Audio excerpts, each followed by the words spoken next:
maintain his spiritual priorities and to push you and others to seek a deeper walk with Christ.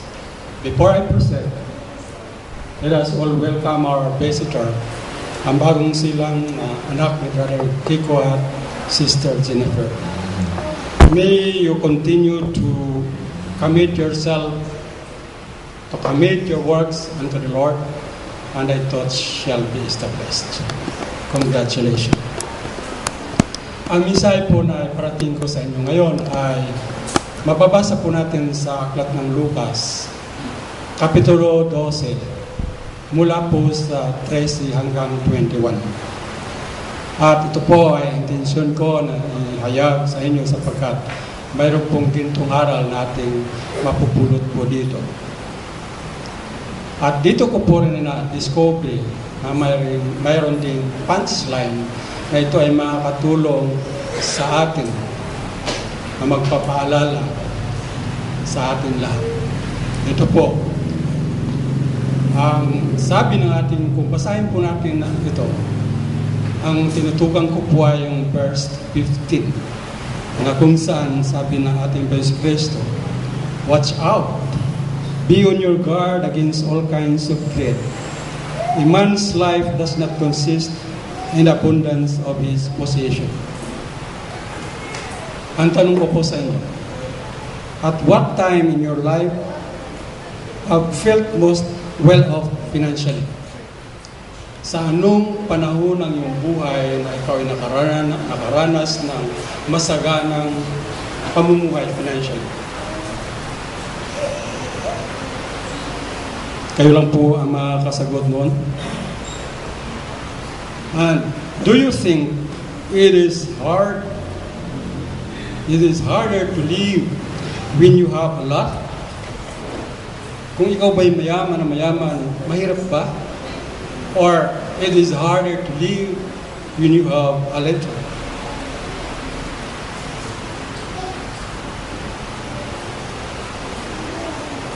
Dito po is ihayag sa inyo na mayroong nga akong punchline na mababasa po natin. Sa kaulit-ulit kong binasa itong parabola ni Jesus Christ tungkol sa the rich poor, ay napili ko po itong verse 21 na pinaka-punchline para sa atin lahat na magpapaalala na ang kayamanan ay hindi importante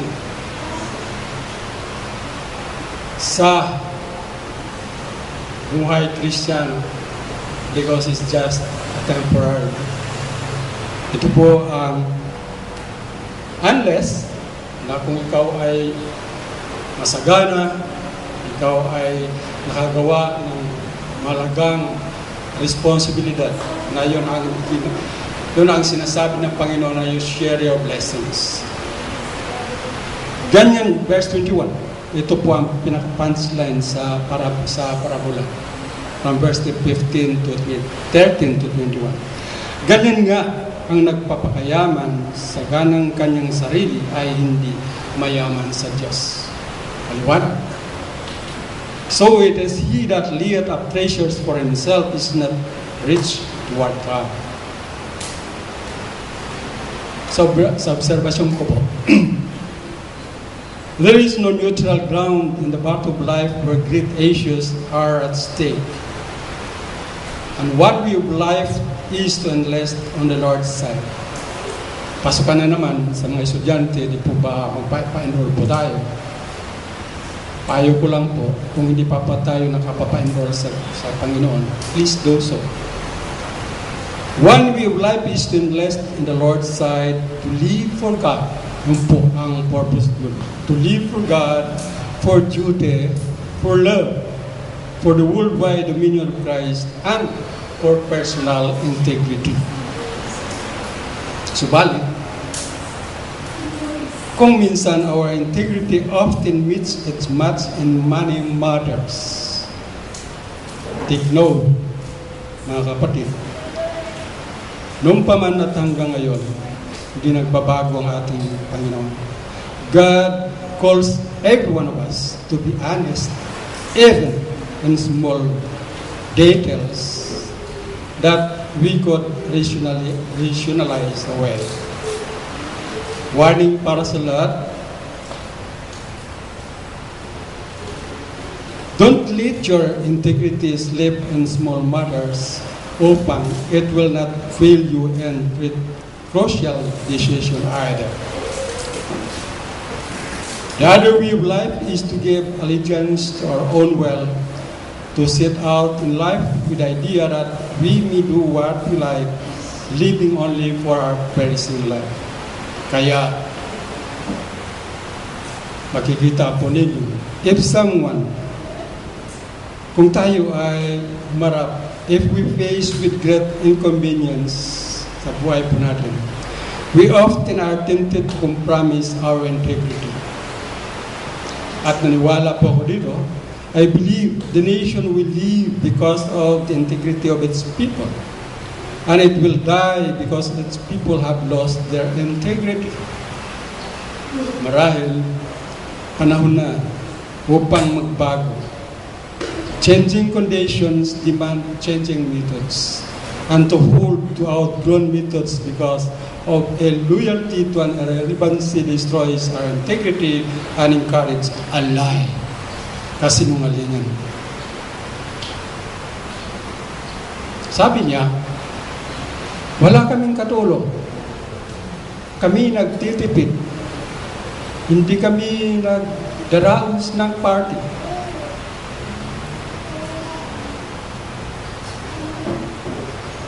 My hands have produced this wealth, my power and strength, not knowing the Lord our God is He who produces our ability to produce wealth. Sabi niya, my power and strength to my hands have produced this wealth for many decades. Ganyan ba talaga ang tao, mga kapatid, na in times of plenty, sa panahon ng kasaganaan, we often take credit for our prosperity and become proud that our own hard work and cleverness have made us rich? That we push God right out of our lives?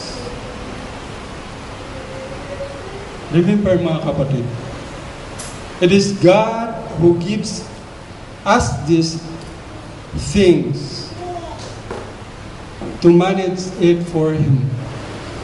Aral para sa atin, don't forget God in your abundance and don't value it more highly. Why? Because it's temporary. If ever we needed two powerful forces to preserve us alone lives with, they are integrity and uprightness. Pagkamatarungan. Uprightness means being just. Uprightness makes us learn God's requirements and strive to fulfill them. Uprightness says this is the shepherd way, and integrity says I will walk consistently and however, mababasa po natin sa Biblia, a blameless life is far more valuable than wealth. But most people don't act as if they believe this. Afraid of not getting everything they want, they will pay any price to increase their wealth. Paano? Pandaraya, cheating on their taxes, sama sa salin. In verse 13, what was the man in the crowd really saying Jesus Christ? Well, kung analysis po natin, my brother is greedy, so I want my share of the action. Would you strengthen or dismiss? Sa tugon ng ating Panginoon Kristo, in His reply, Jesus was telling the crowd that greed will get you in trouble. What was Jesus saying about the pursuit of wealth? Ang kayamanan can make us self-indulgent. And what does it mean to be rich toward God? Use your abilities and resources to further God's kingdom. Ang puhunan lang ay pananampalataya, paglilingkod sa Kanya, at pagsunod. Faith, service, and obedience are the way to become rich toward God.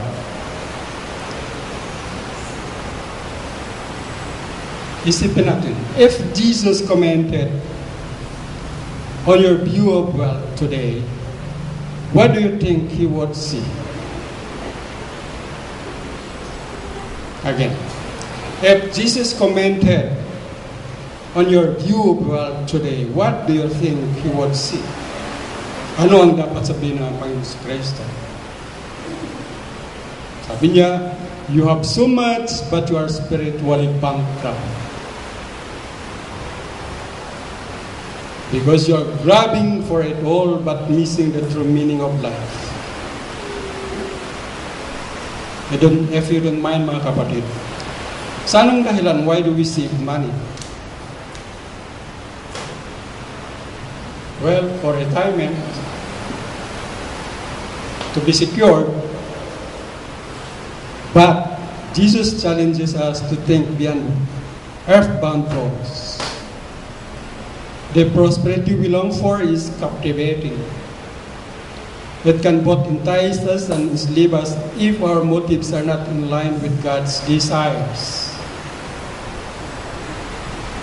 And in trying to have it all, and those who insist on having it often wind up with little or nothing. Their abundance and self-sufficiency become their deficiency. Yung po ang kakulangan. Their abundance and self-sufficiency become their deficiency. Payo ko lang. Tanggapin nyo hindi. Once we become successful in terms of numbers, please don't be easily become self-sufficient and less sensitive to our need for God. Don't ever let your abundance the source of your downfall.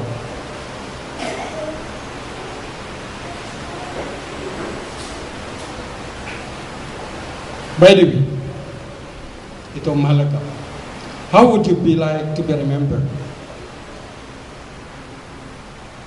Ikaw ay nakagawa ng mali, hindi na yun mabura. Sa isipan ng tao, sa history ng Pilipinas, yung pinakataas-taas ng opisyal,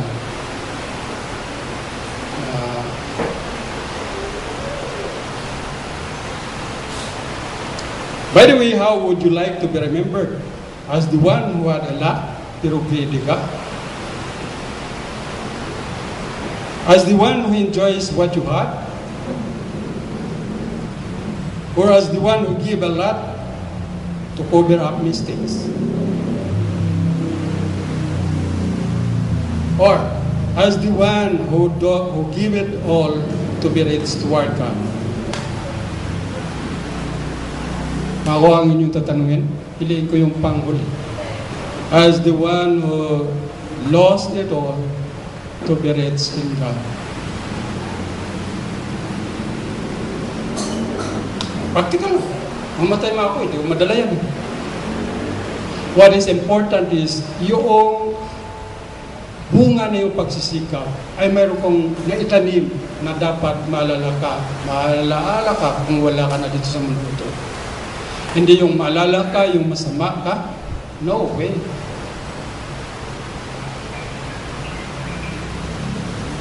By the way, how would you like to be remembered? Ulitin ko dahil mahalaga ito. As the one who had a lot, pero maramot ka naman. Pag mayabang mo pa na kaya mo na nalikom yung mga kayamanan ito dahil ako'y nagtitipid. Wala kaming katulong. We do all the tasks in our household chores. Pwede ba yun? yung mayaman.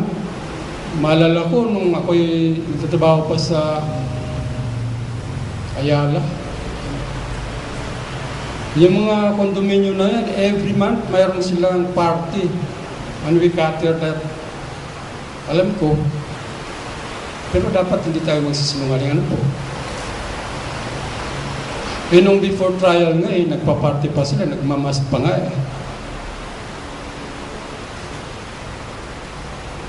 As the one who gave a lot to cover up mistakes, as the one who enjoyed what you had,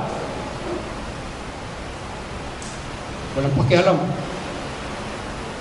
O dito na ako sa huli, as the one who lost it all to be rich toward God. Ito lang.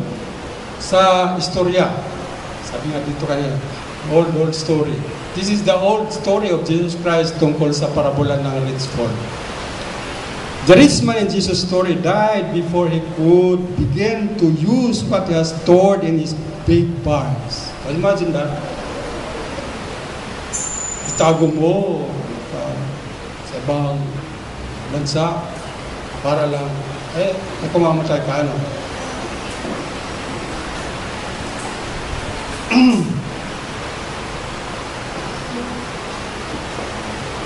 Lastly, if you accumulate wealth only to enrich yourself with no concern for helping others, everything you pursue will become wearisome.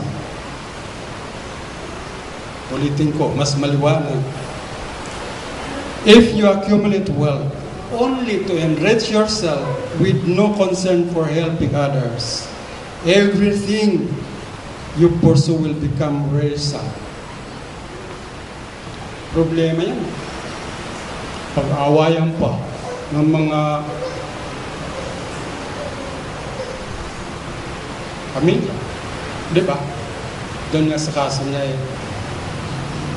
doon pa rin sila nagre-reunite. Only the pursuit of God brings real satisfaction. Doon ako nanindigan. Kaya nga, ano ating gagawin? We should honor God in all we say, in all we think, and in all we do. Anyway, in the long run, honesty wins. We might as well thought our lies would not be detected, or what you did was not wrong.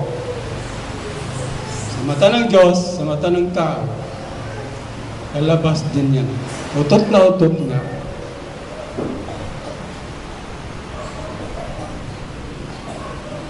Amoy pa rin. Tulad ng sakit, you can't apply the medicine until you know where the wound is. So yun, pinaka-punchline po dito sa parabola ng rich fool is yung verse 21 ang sinasabi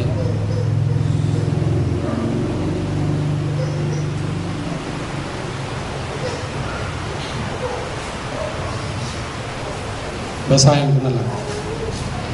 Gayon nga, ang nagpapakayaman sa ganang kanyang sarili ay hindi mayaman sa Diyos. Okay lang po na magkakamal-kamal ng maraming pera. Basta, ilagay natin po sa lugar. Hindi naman tayo sa atin yun. Binigay yun ng Panginoon para i-manage natin pa sa Kanya. Huwag natin angkinin. Wala akong president. All we have accumulated na akin to Pinaghirapan ko, pinagpawisan ko. No? God give us everything. At mas mahalaga pa kung ikaw ay nakagawa ng mabuti sa kapwa mo. That's it. So, is he that laid up treasure for himself and is not rich toward So, is he that layeth up treasure for himself and is not rich toward God? Hindi mo pinagbabawal ang pera. No, sabi nga ni God, work hard. Di ba? Pero, may obligasyon ka. Ulitin ko, upang tayo maging mayaman sa paningin ng Diyos, pananampalataya mo, ingatan mo.